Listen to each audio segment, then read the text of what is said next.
Hi നമസ്കാരം. Market പൾസിൻ്റെ മറ്റൊരു pre market റിപ്പോർട്ടിലേക്ക് എല്ലാവർക്കും സ്വാഗതം.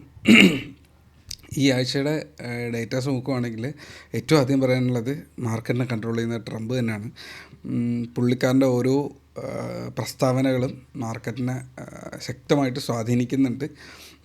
ഇപ്പോൾ എപ്സ്റ്റീൻ ഫയൽസ് എന്ന് പറഞ്ഞൊരു സംഭവമുണ്ട്. അത് ഞാൻ കഴിഞ്ഞ കുറച്ച് കാലങ്ങളായിട്ട് ഞാനിവിടെ സംസാരിക്കുന്നുണ്ട്. ആ ഫയൽസ് കാരണം ട്രംപിനെ ട്രാപ്പ് ചെയ്യാനുള്ള ഒരു സിറ്റുവേഷൻ അവിടെയുണ്ട്. അപ്പോൾ ആ ഒരു മാധ്യമ ശ്രദ്ധയിൽ നിന്ന് മാറാനും ആ ഒരു ടോപ്പിക്ക് ഇറലവൻ്റ് ആവാൻ വേണ്ടിയിട്ടൊക്കെ ആയിട്ട് ട്രംപ് ഗ്രീൻലാൻഡിനെ കുറിച്ച് പണ്ട് തൊട്ട് ഏതാണ്ട് ഒരു 5-6 വർഷമായിട്ട് സംസാരിച്ചുകൊണ്ടിരുന്ന ഒരു ടോപ്പിക്കാണ്.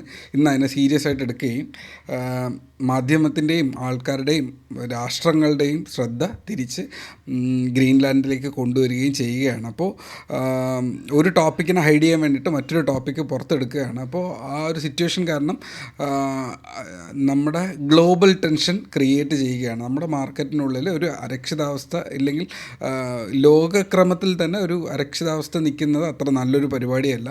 ഇടയ്ക്ക് ഇറാനുമായിട്ടൊരു സിറ്റുവേഷൻ ഉണ്ടായിരുന്നു, അത് കഴിഞ്ഞ് ഗ്രീൻലാൻഡുമായിട്ട് സിറ്റുവേഷൻ ഉണ്ടായിരുന്നു, ഇന്ത്യയുമായിട്ട് സിറ്റുവേഷൻ ഉണ്ടായിരുന്നു, ടാരിഫ് റിലേറ്റഡ് ആയിട്ടുള്ള ഒരു സിറ്റുവേഷൻ അവിടെ ഉണ്ടായിരുന്നു. സോ ലിറ്ററലി വെനസ്വലയായിട്ട് ഉണ്ടായിരുന്നു. സോ കഴിഞ്ഞ ഒരു 2 ആഴ്ചത്തോളമായിട്ട് സംഭവബഹുലമായ ഒരു മാർക്കറ്റ് തന്നെയാണ് ട്രംപ് ക്രിയേറ്റ് ചെയ്തിരിക്കുന്നത്. Literally he's taking over the market conditions. പുള്ളിക്കാരൻ്റെ കയ്യിലാണ് കംപ്ലീറ്റ് എന്ന് പറയേണ്ട ഒരു അവസ്ഥയാണ്. ഒരു വേൾഡ് ഓർഡറിൻ്റെ ടോപ്പിൽ നിൽക്കുന്ന ഒരു രാജ്യം മാർക്കറ്റിനെ സ്വാധീനിക്കാൻ തുടങ്ങിക്കഴിഞ്ഞാൽ, ഇല്ലെങ്കിൽ വേൾഡിനെ കൺട്രോൾ ചെയ്യാനുള്ളൊരു തീരുമാനം എടുത്തു കഴിഞ്ഞാൽ അത് എല്ലാ മാർക്കറ്റിനെ എഫക്റ്റ് ചെയ്യും. ലിറ്ററലി അമേരിക്കൻ മാർക്കറ്റ് ഫ്ലാറ്റാണ്. നമ്മൾ ഒരു നെഗറ്റീവ് ടച്ചിലാണ് നിൽക്കുന്നത്. സ്വാഭാവികമായും നമ്മൾ ഒരുപാട് കാലങ്ങളായിട്ട് 25,240 നിന്ന് മേളിലേക്ക് പോകാൻ ശ്രമിക്കുന്നുണ്ട്. 26,000 അടുത്ത്, ഇല്ലെങ്കിൽ 25,800 പല പ്രാവശ്യം നമ്മൾ ഹിറ്റ് ചെയ്യുന്നുണ്ട്. 1-2 പ്രാവശ്യം 26,300 വരുന്നുണ്ട്. അപ്പോൾ ഡബിൾ ടോപ്പ് ഹിറ്റ് ചെയ്ത് നിൽക്കുവാണ്. എന്നാൽ മാർക്കറ്റ് വീണ്ടും സപ്പോർട്ടിലേക്ക് തന്നെ വരുന്നുണ്ട്. 25,240 റേഞ്ച് മാർക്കറ്റിൻ്റെ സപ്പോർട്ടാണ് 25,240 എന്ന് പറയുന്നത്. അപ്പോൾ അതിലേക്ക് വീണ്ടും പുഷ് ചെയ്യുക. മാർക്കറ്റ് ലിറ്ററലി ഒരു സ്വിങ് മാർക്കറ്റ് പൊയ്ക്കൊണ്ടിരിക്കുകയാണ്. സ്വിങ് ട്രേഡിങ്ങിന് അനുകൂലമായിട്ടുള്ള മാർക്കറ്റ് അല്ല ഞാൻ പറഞ്ഞത്. സ്വിങ് എന്ന് പറയുന്നത് മാർക്കറ്റിനൊരു ഹൈയും ലോയും ക്രിയേറ്റ് ചെയ്ത്, അതായത് 25 ഇല്ലെങ്കിൽ 26,000 അതിൻ്റെ ഹൈ ആയിട്ടും താഴെ 25,200 റേഞ്ച് അതിൻ്റെ ലോ ആയിട്ടും വച്ചിട്ട് കഴിഞ്ഞൊരു 6 മാസത്തോളമായിട്ട് മാർക്കറ്റിൽ ലിറ്ററലി ഭയങ്കരമായിട്ടുള്ളൊരു റിട്ടേൺ തരുന്നില്ല. ആ കൂടെ റിട്ടേൺ തരുന്ന സെക്ടർ എന്ന് പറഞ്ഞാൽ സ്റ്റീൽ സെക്ടർ റിട്ടേൺ തരുന്നുണ്ട്.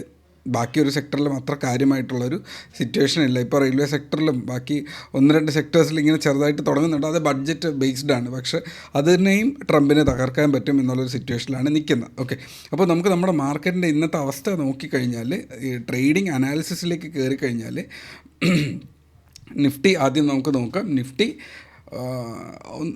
നമ്മുടെ 26,300 റേഞ്ചിൽ നിന്ന് ഇതിന് മേളിൽ പല പ്രാവശ്യം ഇവിടെ ഒരു ഹെഡ് ആൻഡ് ഷോൾഡർ വെച്ച് താഴേക്ക് വന്നിരുന്നു. അപ്പോൾ ഇത് താഴേക്ക് പോകാനുള്ളൊരു സിറ്റുവേഷൻ, വീണ്ടും അതൊരു ഡബിൾ ബോട്ടം വെച്ച് പതുക്കെ ഒരു ട്രെൻഡ് എടുത്ത് മേളിലേക്ക് കയറിയതാണ്. വീണ്ടും ഈ പോയ ട്രെൻഡ് ബ്രേക്ക് ചെയ്ത് മാർക്കറ്റ് താഴെ വന്ന് ഈ സപ്പോർട്ട് എടുത്തിട്ടുണ്ട്. ഇത് കാണുന്നുണ്ടോ?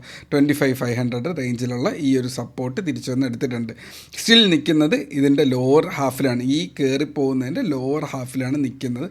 സോ സ്റ്റിൽ വീക്ക്നെസ് തന്നെയുണ്ട്. മാർക്കറ്റ് ഓപ്പൺ ചെയ്യുന്നത് ഈ ഒരു ഏരിയയിലാവാനുള്ള സാധ്യതയുണ്ട്. ഓക്കെ, അപ്പോൾ ഇനി അനാലിസിസ് കുറച്ചുകൂടെ ചെറുതാക്കാം. മാർക്കറ്റ് ഓപ്പൺ ചെയ്യാൻ സാധ്യത ഓൾമോസ്റ്റ് 690 ആയിരുന്നല്ലേ? ഓക്കെ, ഓൾമോസ്റ്റ് ഈ ഒരു ലെവലിലായിരിക്കും ഓപ്പൺ ചെയ്യാനുള്ള ഒരു സാധ്യത. സോ ഈ ഒരു ട്രെൻഡ് ലൈനോ ഇല്ലെങ്കിൽ ഈ ഒരു സപ്പോർട്ടോ എടുത്ത് മാർക്കറ്റ് തിരിച്ച് വീണ്ടും ഈ ഒരു ഹൈ, അതായത് ഇങ്ങനെ എടുത്ത ഈ ഒരു ഏരിയ ഉണ്ടല്ലേ, ഈ ഒരു ഹൈ റേഞ്ചിലേക്ക് തിരിച്ച് വന്നില്ല എന്നുണ്ടെങ്കിൽ, 25,800 വന്നില്ല എന്നുണ്ടെങ്കിൽ ഇത് താഴേക്കായിരിക്കും പോകാനുള്ള സാധ്യത. സോ അടുത്ത സപ്പോർട്ട് എന്താണ്? 25,440 ആണ് അടുത്ത സപ്പോർട്ട്. സോ ഈ ഒരു ട്രേഡ് നിങ്ങൾക്ക് അവിടെ പ്ലാൻ ചെയ്യാം. ഇതിന് താഴേക്ക് പോയിക്കഴിഞ്ഞാൽ ഒരു 240 റേഞ്ചിലേക്ക്, ഈ ഒരു ഏരിയയിലേക്ക് അടുത്തൊരു ട്രേഡ് നിങ്ങൾക്ക് പ്ലാൻ ചെയ്യാം. സോ ഈ 2 ട്രേഡ് താഴേക്ക്, അത് കുറച്ചുകൂടെ വാലിഡ് ആണ് എന്ന് തോന്നുന്നുണ്ട്. Let market design. Market open ചെയ്യുന്ന ശേഷം അവർ തീരുമാനിക്കേണ്ടതാണ്. റിലയൻസ് തരക്കേടില്ലാത്ത റിസൾട്ടാണ്, HDFC ബാങ്ക് നല്ല റിസൾട്ടാണ് തന്നിട്ടുള്ളത്. സോ 2 ഹെവി വെയ്റ്റ് സ്റ്റോക്സിനുള്ളിൽ റിസൾട്ട് വന്നു.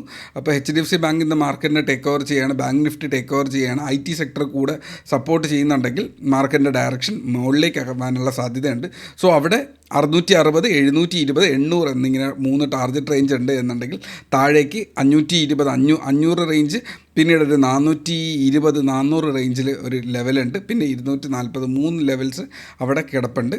സോ ഈ ഒരു അനാലിസിസാണ് നിങ്ങൾക്ക് ഏറ്റവും അത്യാവശ്യമായിട്ട് വരിക. ഓക്കെ, അടുത്തത് നമുക്ക് സെൻസെക്സും സെയിം ഇത് തന്നെയാണ്. മാർക്കറ്റിനകത്ത് അനാലിസിസ് എന്ന് പറഞ്ഞാൽ ഇതുപോലൊരു ലോവർ സൈഡിലേക്ക് നിൽക്കുന്നുണ്ട്. അത് വീഴുന്നു കഴിഞ്ഞാൽ ഏതാണ്ട് ഈ ഒരു ലെവൽ 82, 800 റേഞ്ചിലേക്ക്, സോറി അത് കുറച്ചുകൂടെ വലിയ ഡേറ്റ ആയി പോവും.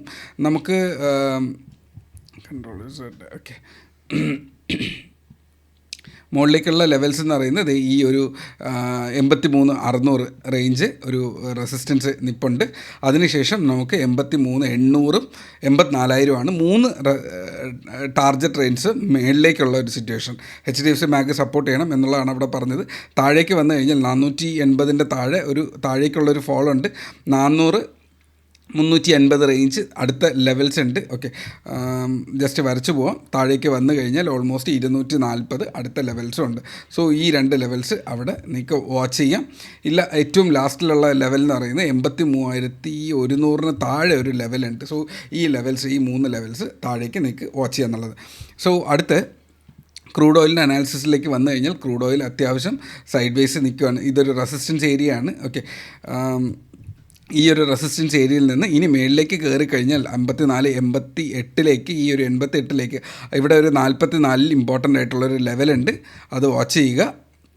88 മേളിലേക്ക്, ഇനി മേളിലേക്ക് പോയി കഴിഞ്ഞാലും ഒരു 28 റേഞ്ചിൽ അവിടെ അടുത്തൊരു ലെവൽസ് ഉണ്ട്. ഇതാണ് മേളിലേക്കുള്ള ലെവൽസ്. നിർത്തിയിട്ട് നിങ്ങൾ സ്ക്രീൻഷോട്ട് എടുക്കുക if you are A community trader. Okay, അടുത്ത് താഴേക്ക് നോക്കിക്കഴിഞ്ഞാൽ ഇവിടെ ഒരു 60 റേഞ്ചിൽ, അതുപോലെ താഴേക്ക് ഈ ഒരു ഏരിയയിലും നമുക്ക് സപ്പോർട്ട് ഉണ്ട്. സോ ഈ ഒരു സ്ക്രീൻഷോട്ട് നിങ്ങൾ എടുത്ത് വച്ചിരിക്കുക, ഞാൻ ഗ്രൂപ്പിനുള്ളിൽ ഷെയർ ചെയ്തേക്കാം. ഓക്കെ, ഇതാണ് ക്രൂഡ് ഓയിലിൻ്റെ ലെവൽസ്. ലിറ്ററലി സൈഡ് വേസ് ആണ് അല്ലേ, ഇതൊരു സിമെട്രിക് ട്രയാങ്കിൾ ആണ്. ഒന്നും ചെയ്യാൻ നിൽക്കേണ്ട, മാർക്കറ്റ് ഒരു ഡിസിഷൻ എടുക്കട്ടെ. ആ ഡിസിഷൻ്റെ മേളിൽ, ഈ ക്യാൻഡലിൻ്റെ മേളിലോ ഇല്ലെങ്കിൽ ഈ ക്യാൻഡലിൻ്റെ ലോയിലോ നമുക്കൊരു ട്രേഡിനെ കുറിച്ച് പ്ലാൻ ചെയ്താൽ മതി. സേഫർ ട്രേഡ് അത് തന്നെ ആയിരിക്കും എന്നുള്ളതാണ്. ഓക്കെ, അപ്പോൾ ഫൈനലി നമ്മൾ നാച്ചുറൽ ഗ്യാസിൻ്റെ അനാലിസിസ് ഞാൻ ഒരുപാട് ദിവസമായിട്ട് പറഞ്ഞിരുന്നു.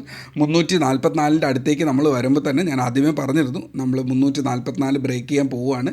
നമ്മുടെ അടുത്ത ടാർഗറ്റ് 284 എന്നുള്ളത് ഞാനവിടെ വരച്ചിട്ടിരുന്നു. ഈ 84 ഇതിപ്പോൾ വന്ന് സപ്പോർട്ട് ഹിറ്റ് ചെയ്തിട്ടുണ്ട്. സോ മാർക്കറ്റിനെ ഷോർട്ട് ചെയ്യുന്ന ഒരു നാച്ചുറൽ ഗ്യാസിൽ ഷോർട്ടിങ് ഓപ്പർച്യൂണിറ്റി ഉണ്ടായിരുന്നു. ലോങ് ടേമിലേക്ക് ആ ഒരു ഷോർട്ടിങ് നിൽക്കുന്ന ഒരു ഇൻട്രാഡേ ഇല്ലെങ്കിൽ ഒരു പൊസിഷണൽ ട്രേഡറിന് വളരെ നല്ലൊരു ടാർഗറ്റ് ഹിറ്റ് ചെയ്തിട്ടുണ്ട്.